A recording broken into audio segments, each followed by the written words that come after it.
Hello and welcome everybody to our webinar, Eating Yourself to Death. My name is Arnold and I'm joined here with my team, Denise and Max, to talk about obesity in adults.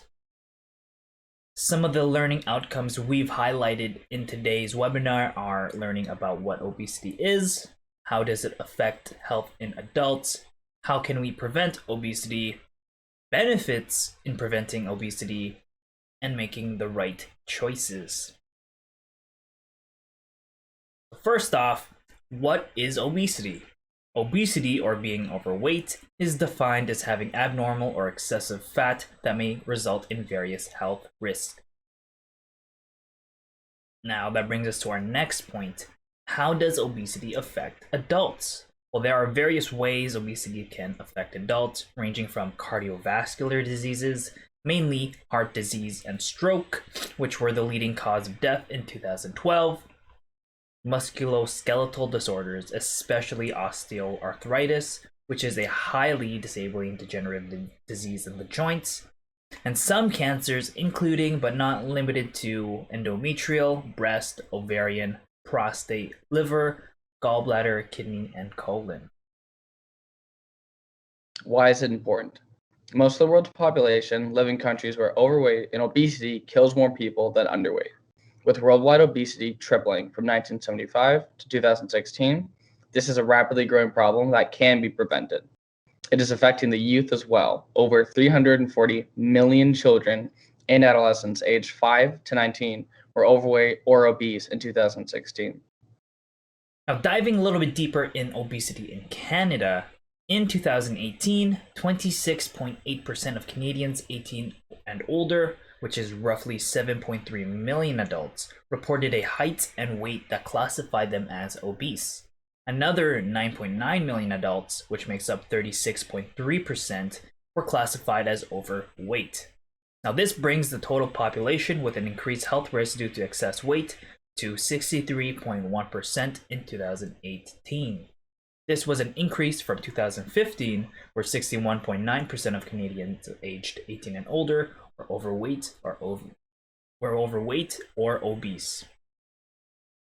Now, if we take a look to our neighbors in the South, we'll see that in 2017 and 2018, the age-adjusted prevalence of obesity in adults was 42.4%, and there were no significant differences between men and women among all adults or by age group. Now, if we compare Canada and the US to the rest of the 195 countries in the world, as of March 26, 2020, which is the most recent data available from the World Health Organization, also known as WHO, the USA is ranked as the 12th most obese country in the world, while Canada ranks 26th most obese.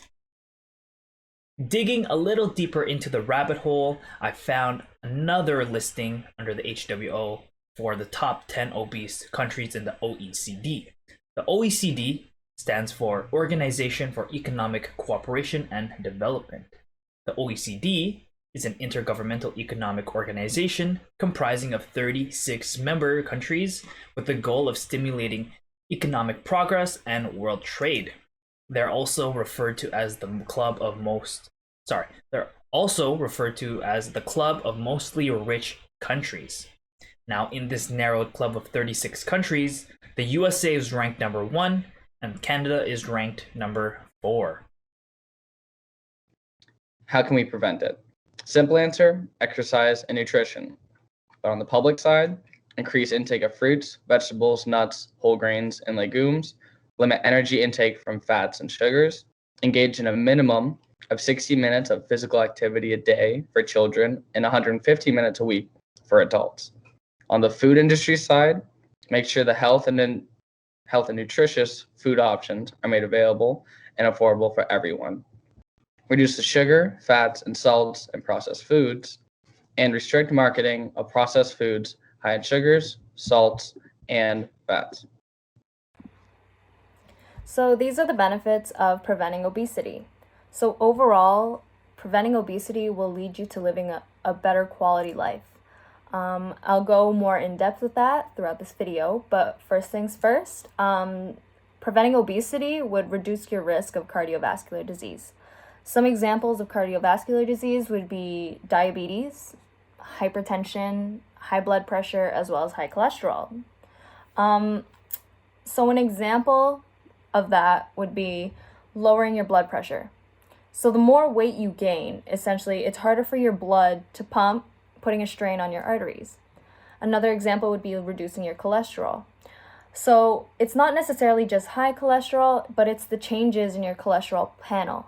So typically in people who are obese, their bad cholesterol is much higher than their good cholesterol. So that would put you at a higher risk of stroke and like heart attacks. So up next, we got lowering the risk of developing musculoskeletal disease. So an example of that would be osteoporosis. So osteoporosis was probably mentioned by one of my team members. But essentially what osteoporosis is the wear and tear of your bones, your joints, and your cartilage, and the body typically ending in great difficulty or even loss of physical function as a whole. Up next, we got reduces the chance for your stroke. So like I mentioned earlier, with reducing your cholesterol, you're also reducing your risk and chances of having a stroke. People who are obese, research has shown that those people who are obese, obviously, have a higher chance of being at risk for a stroke. And this is because the blood clots and other debris that are from the body due to excessive eating, having a higher body fat percentage in general, the debris and everything that's excess in your body can actually travel to the brain, creating blockages and seize blood flow entirely. And that would essentially just lead to a stroke. And depending on the type of stroke and the severity of the stroke, this can also lead to loss of function. It could lead to people have been known to ultimately stop speech in general. But at the end of the day, if the severity is at the most extreme, you are at risk. You're at risk for death. So up next, we have increased energy, more energy. So the more weight you gain, the more body fat you have, the more your body has to work in order to move.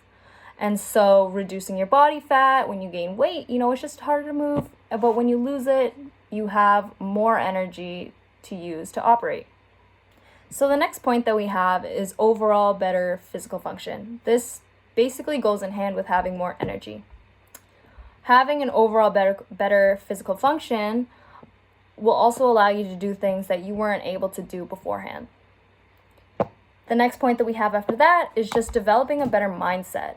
So this also goes just hand in hand with making the change of obesity, whether it's depression, anxiety, etc. Living a healthier lifestyle will improve your quality of life and help develop a better mindset.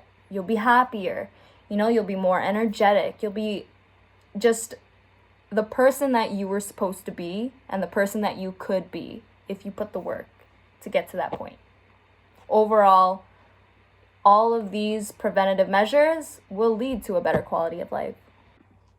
So the next slide that we have is making the right choice. Making the right change to a better lifestyle takes a lot of time, commitment, energy, and perseverance, really.